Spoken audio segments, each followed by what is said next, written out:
Well, we are about 1 ounce just off of Woody's fat weight, so I'm building him up slowly. You can increase the food in big lumps and they put weight on quicker, but I'm just bringing him up slowly now. So he's about 1 ounce off of his fat weight, maybe 1.25 ounces, the fat weight of last year. If I put a load of food in there, he will go up above his fat weight, and then his body will adjust, and he'll come back down. So I'm not doing that. I'm not going to put more food than he needs in there. A couple of reasons. One, if food gets left in there, it can get flies and maggots and things like that. So you need to keep an eye on that. Make sure what's in there is eaten each day. You can put more food than you need in there. Once he's eaten, go in and remove it if the hawk's happy with you going in there. But if the hawk is gone a little bit sort of wild after being left, then they're not so keen on you going in and taking their food. So you need to be mindful of the hawk seeing you taking stuff. But once they've eaten a full crop full, normally it's okay to remove. I've got a bit of rabbit down here now. I'm not even sure whether Woody's going to stop eating off my fist. We'll see. We're in this little weighing room now, so he's going to be a little bit mindful of that, so he might not want to eat anyway at this weight.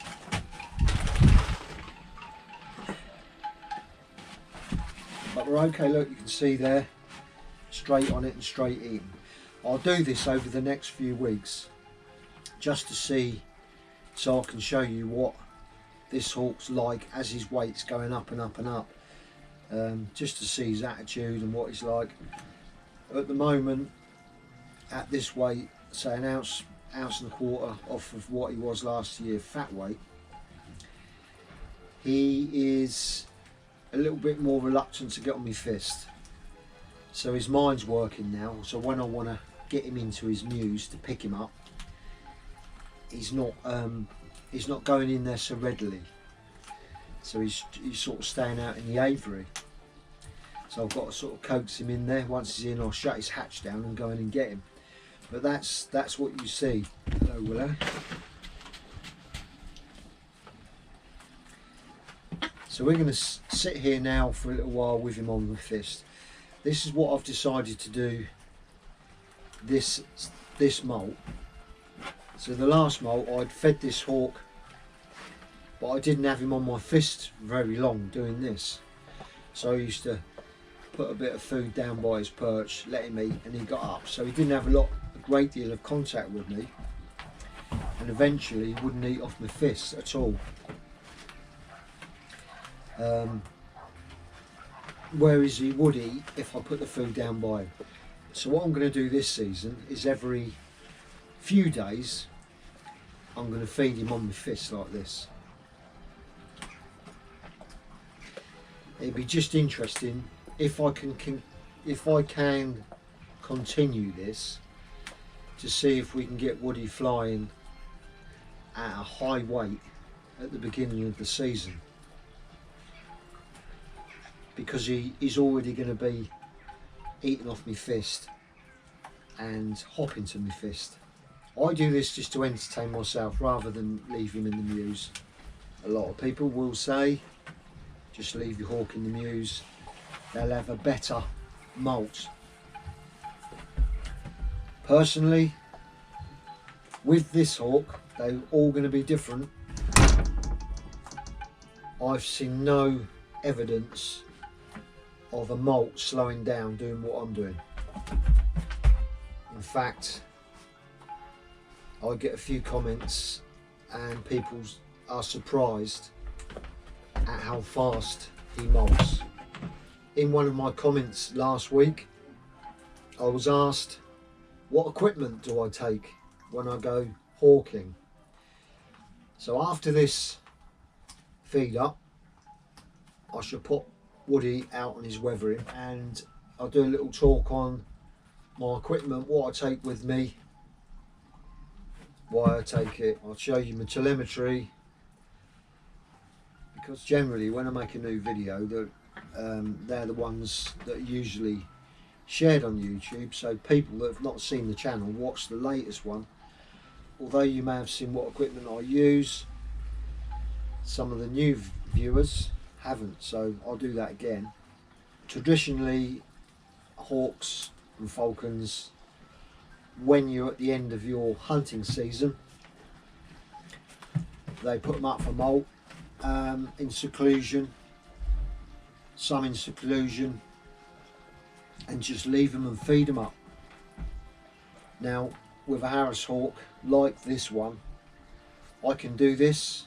I've done it most molts with this one, kept him partially or fully manned as much as I can, and he's okay. But if you add smaller species, sparrowhawks and merlins, or even longwings, peregrines and things like that, well then probably you've got to just leave those to molt out.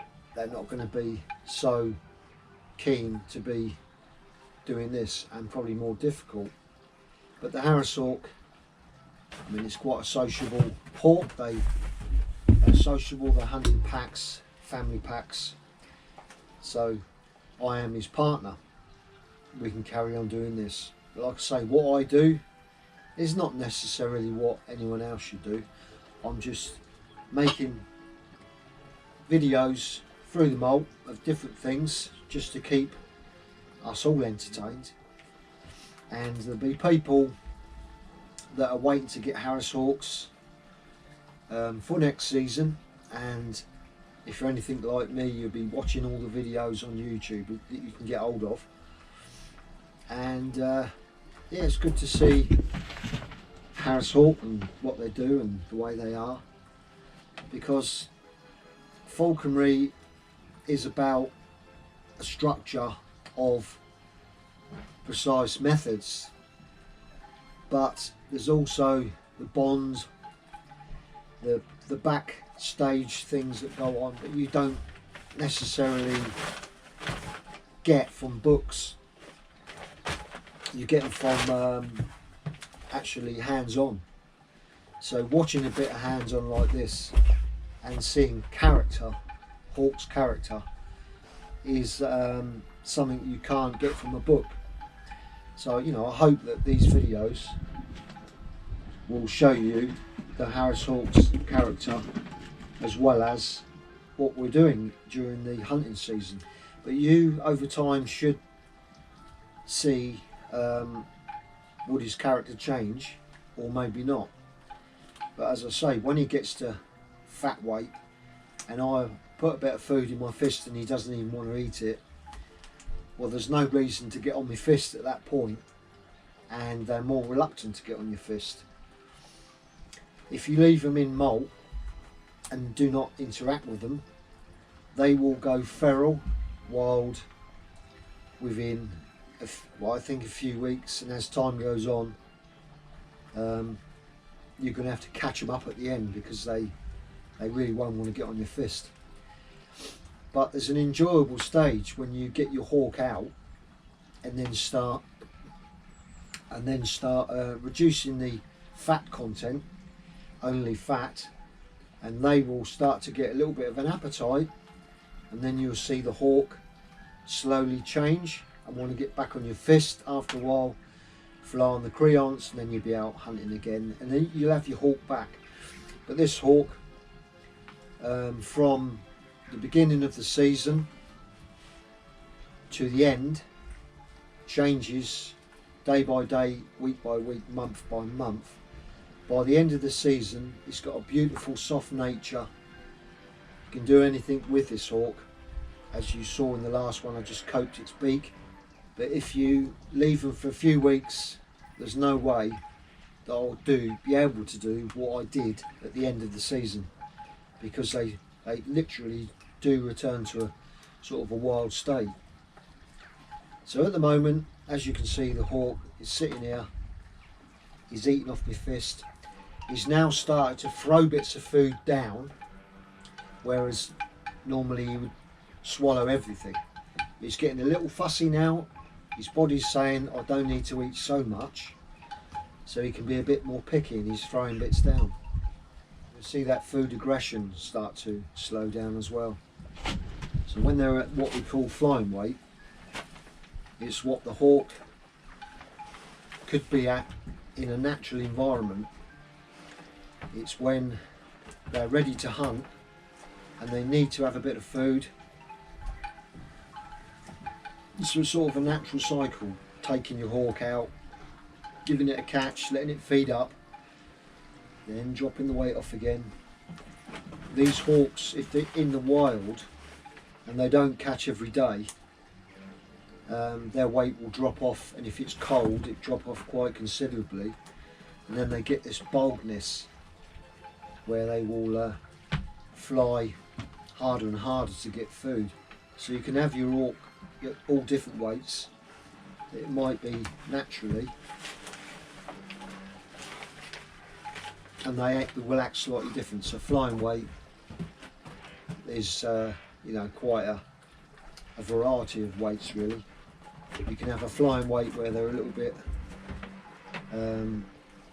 reluctant and just sitting about a bit slow. Then you could have them a little bit sharper where they're more aggressive for the food.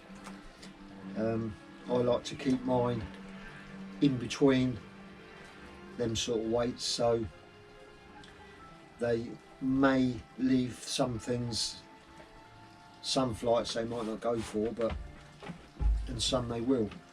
So you could have a rabbit that's running, and the hawk might think, oh, I'll leave it, can't be asked to go and chase that one, it's going to get away. But if you had them at a lower weight, then they're more determined for that particular hunt. So I try and keep this hawk at the higher end of his weight management.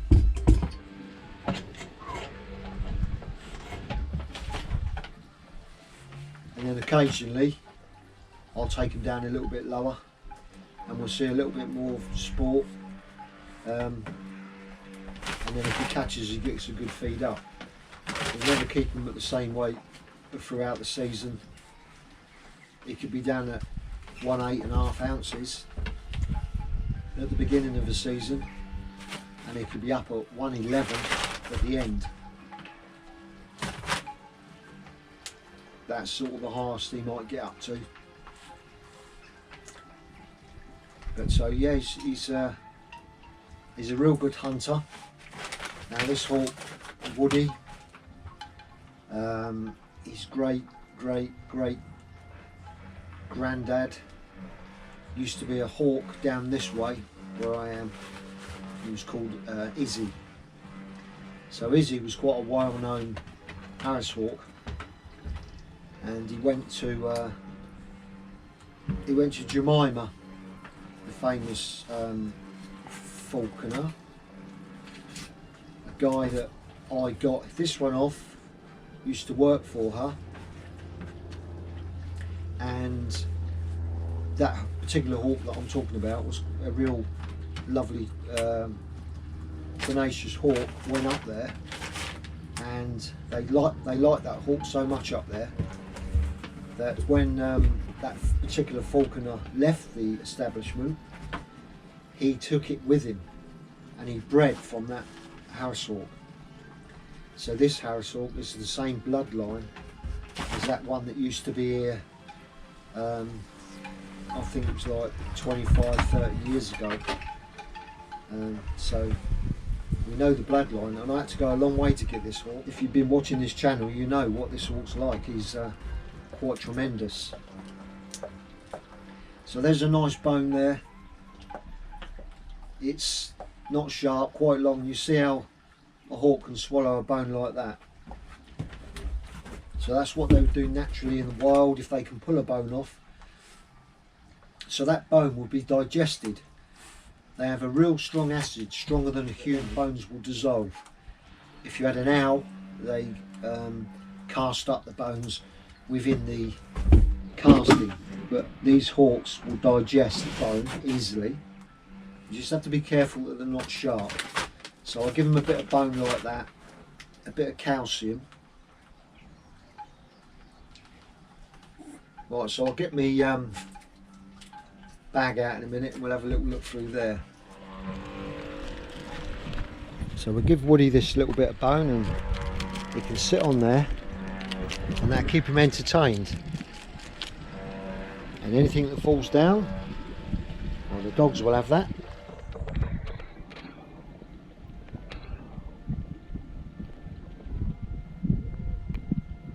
And the hawk's finished eating. He's got a nice crop. And he's dropped the bone there for Chewy. Is that nice, Chewy?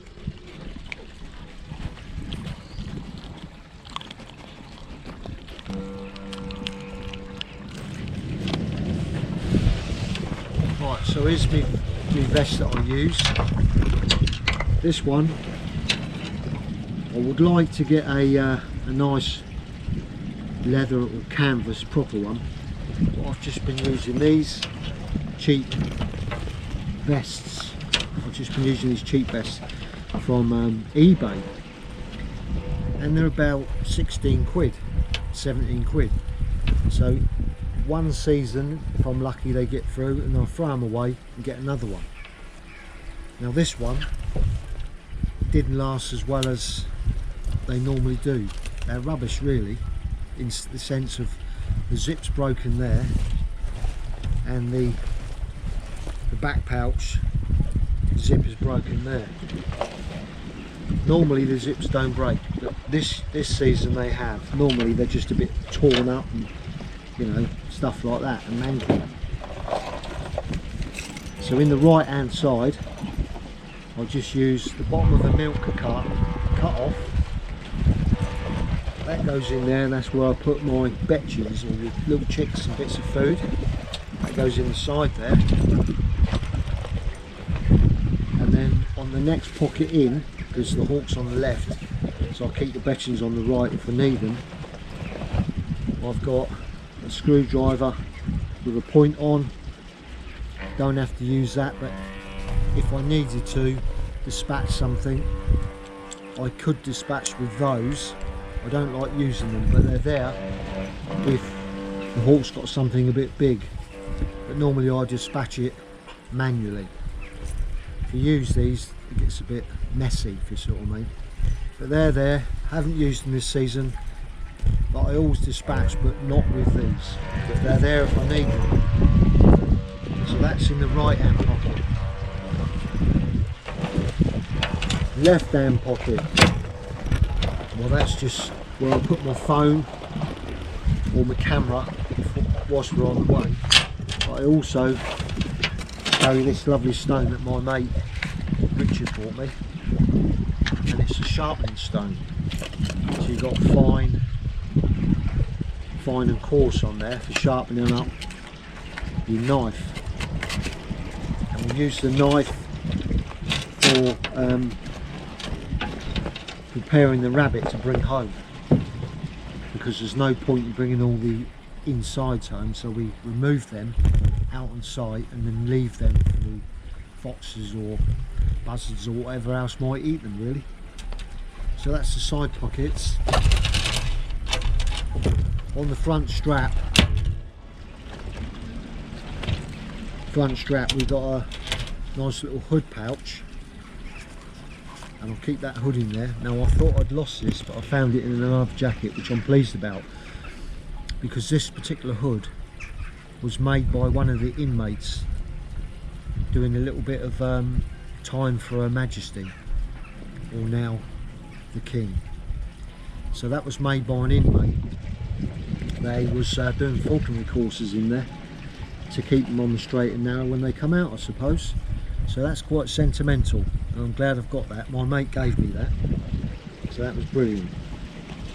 And then just behind that I have a knife, which that's where the stone comes in, to keep this nice and sharp, because this is for preparing the catch to bring home. So we don't bring the inner toe, we use that. So the stone, and that is a very useful item, and that just sits in there like that. And this knife, incidentally, called a neck knife, my mate made that for me.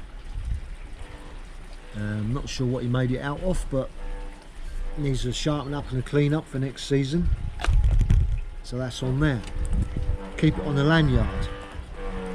The lanyard has the lobster claw end on there, so I can remove that. That's attached to the vest. Now, early days when the hawk's on the catch, open up the lobster, attach it to the anklets of the hawk, then you've got your hawk attached, so when it's fed up it's not going to fly off. You've got it there just in case anything goes wrong. I don't use that because I know what wood is like. I can leave him on a catch and trade him off, but that's there if you ever need it. And when I'm not using it, it's on the knife, so if the knife falls out, I've got it secure.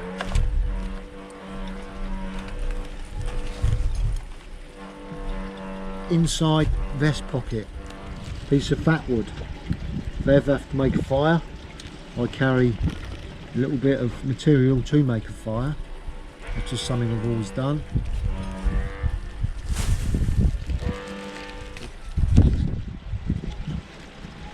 In this little pouch here, I have a permission slip.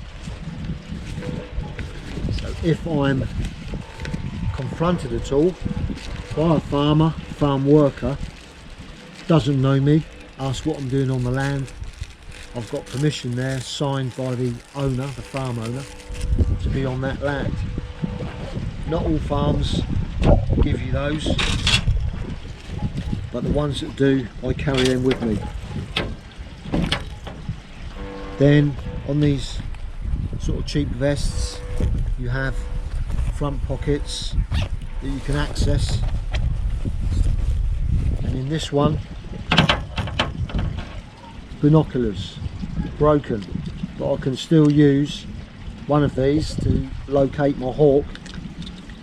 I'll get a new pair I think, but I can locate my hawk using those if I'm looking around for him, if he's gone off wandering, but that doesn't often happen, but I carry them anyway. Now we're getting into the first aid. This here is for cutting bits of wood.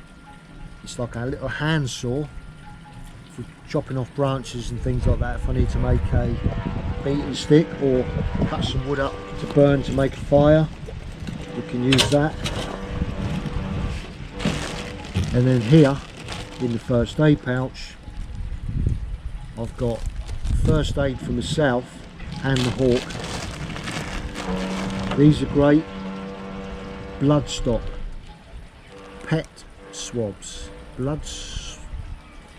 Bloodstock pet swabs, that's hard to say.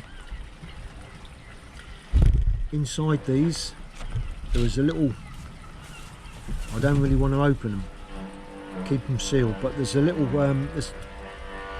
there's 24 little like cotton bud swabs.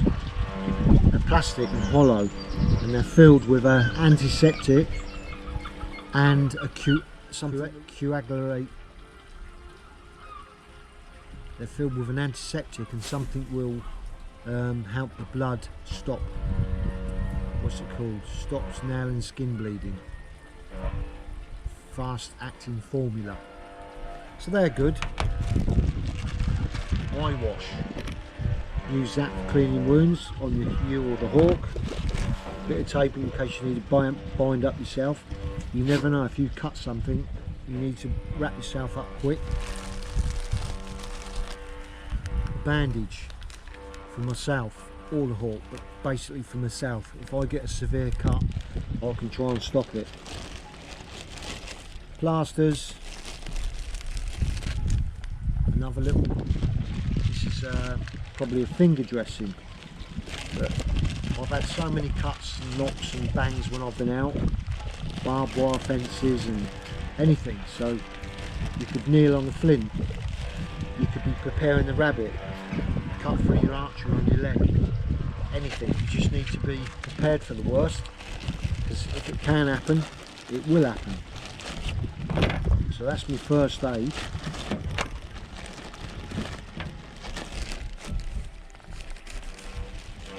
There's another striker there. You need to make a fire. Strike yourself up. Always carry those. Occasionally I have made a little fire and had a cup of tea. Don't do it often, but occasionally it's nice to stop in the wood when you've got time. And the hawks being good, you can peg your hawk out, find something to use naturally in the wood, and stop and have a cup of tea. That's antiseptic gel. That's just like a hand gel. It's got alcohol in it, just a hand cleaner. So if I want to eat something in the wood, I can use that, clean my hands up quick. And I have a few clips here, little spare swivels and stuff to attach my dog leads to. And that's it really, that's the vest. I also carry one of these to put the kill into, whether it be a pheasant, rabbit, pigeon, woodcock, whatever. This is military, World War II, probably still use them. They're waterproof, you can put water in there if you wanted to. Willow. All I do is drop it in there and roll it up, and then pop it in the back of the pouch. That's quite good, I like that. My mate gave me this one. You could just use a bag really, any bag will do, but that's quite nice. And that just folds up like that and goes in the back. Telemetry, I use Tiny Lock. I have got other telemetry which I use. Got quite big aerials, very difficult if you're in the wood. These obviously in the wood are a bit more practical because they're smaller. But I think you have to work a little bit harder with these to find your hawk if you do need to find it. Whereas the other one, Luke Sander I think it is, I've got a bit more accurate, you can pinpoint better. But with the Tiny Lock, you're getting a signal in that sort of radius and you could be wandering about a bit. That's what I find with these. And in the wood they're a little bit harder, but with experience, keep doing it, you do get used to these. I've found the hawk on many occasions, especially at the beginning of the season, and when they've lost the aerial. This aerial's been lost and I didn't know it. I've come home, gone back out and literally found that. So they must be working, because to find that in the field just shows, it's, you know, that's very telling that if you can find that, you can find the hawk on the end of it. So this one I'm actually ankle mounting at the moment. I used to tail mount, but we lost a deck feather using the tail mount. It was the reason the deck feather got pulled out, it was through a tail mount, getting caught on a wired fence. If I tail mount again, I'm going to make something that will eliminate the reason why I got caught up before. I can see a fault the way these are designed, that stuff can get underneath and you could get, well, it pulled the deck out. I'm going to make something that stops that happening, but I'm sort of reluctant to go on the deck now, so I'll probably carry on the ankle mount. It seems to work okay, quite small. Needs a new aerial on there now. He's chewed the end off of it and it's getting a bit tired. But these,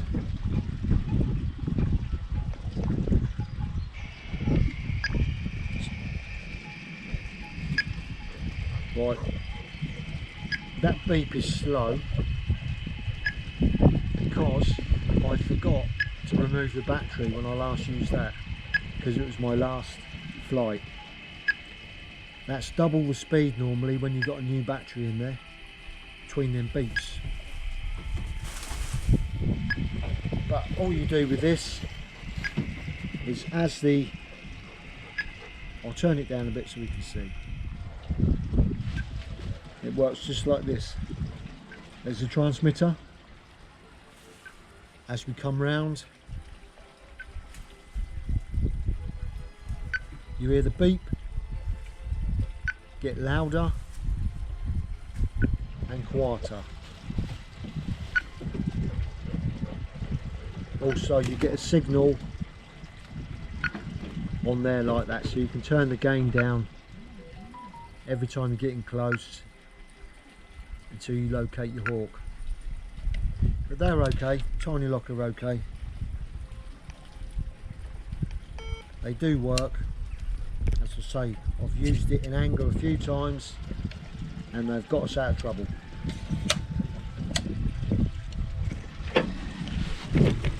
So there you go, look, goes in a nice little pouch like that.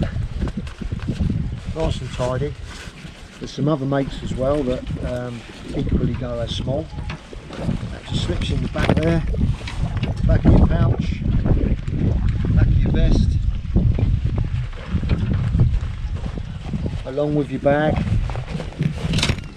Zip it up and that's it. That's what you're carrying on your back, that's not too bad. But we will need a new one now, and we'll just transfer all the bits and pieces.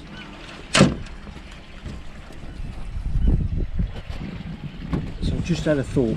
I'll just turn the camera off and turn it back on. Interesting, something interesting. As I said, I've left that with the batteries in, and that's picking up the signal. Slow beep, but that is that's been in there 5 days, that battery, and we're still getting a signal. It's quite interesting, because if you did lose your hawk and it was out overnight, you know that you're going to find that hawk the next day or the day after, which is not what you want to happen. It's got a nice old cropper in there. Look at that.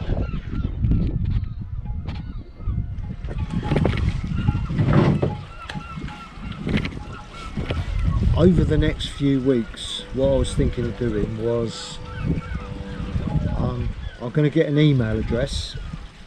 Not sure quite what to use yet, but I'll get an email address, and I thought it might be kind of fun if you send me a picture of you and your hawks, or you and your falcons, you and your dogs, whatever, and just a little something very short, i.e. name, if you want me to mention your name, and I'm going to make a little montage up on my channel, and we'll just go do a little film of all the photographs. If I get enough to make up a film running from one to the other, just so you get a little mention, put your name on there and tell me what your hawk is, or your falcon is, what your dog's name is, or whatever, whoever's in the photograph, and we'll put that up. So in the coming few weeks, that's what I'm doing. So sort yourself out,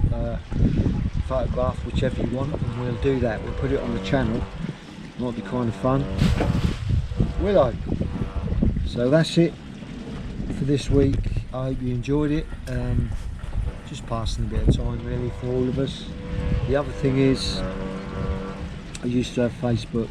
I shut it down because I was a little bit stressed a few weeks ago, and unfortunately doing that I lost 2,000 subscribers, because somehow YouTube's linked to that, and they saw that when that went, I don't know why, but they said I did speak to YouTube, and they said it was due to that reason, which is really annoying. If you can just check, please, that you're still subscribed, and if you're not subscribed, just subscribe for me. Give us a thumbs up, put a little comment down, anything, just say hello, all helps the algorithm to get this channel shared. So the more views I get, the more thumbs up, then I get a little bit of revenue out of it, which is not much. It's enough to buy some chicks every month, or something new. Maybe I need to get my vest and bits and pieces, and I spend more making the videos than I do what I get out of them, but I just like doing it. I didn't expect to be making anything from the videos, but YouTube is it's a little bit annoying because you have to work so hard to be recognised, and they won't share your videos. They just dribble them out here and there to keep you working. Yeah, it's a bit of a shame really, but yeah, so please subscribe, thumbs up, or say hi, ask a question. Hopefully we get to meet you in person at the Falconry gathering this year, which will be 2025, up at Holdenby House. I know it was a success last year, yeah, and I was disappointed I couldn't go up, but you know why. Hopefully see you this year. Please come and say hi. Forgive me if I look bewildered, because obviously you see me but I don't see you, so I might have to say, what's your YouTube name, what was one of the comments, then work out who's who. Yeah, so that's what it is. But it'd be great to see you, great to have a little chat, and we're looking forward to it. Dave's a great host up there, and Jackie and all the team, they work really hard to make that falconers gathering a success. Now, you don't have to be a falconer, you can just like watching that type of thing or interested in that type of thing. There's lots of wares up there and things to see. There'll be a new Facebook group for 2025 that Dave will set up, and all the information will be on there. So for now, I'll see you next time.